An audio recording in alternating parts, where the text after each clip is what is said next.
అన్న ఒకటి ఇవ్వండి. తప్పుడు టీ 5 రూపాయలు కాదు అన్న, 10 రూపాయలు. కొంచెం అన్న అన్న. కొంచెం రాదు, ఏం రాస్తాం మేడం.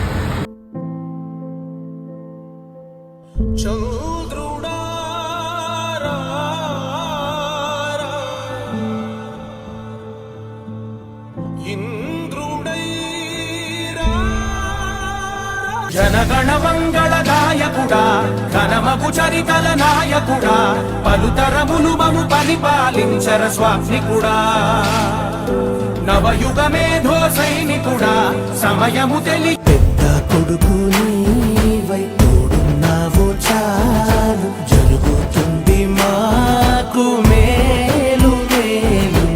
5 రూపాయలకి నా 5,000 నోట్లో వెళ్తున్నాయంటే అంతా చంద్రన్న దయ. నాయకుడా నాయకుడా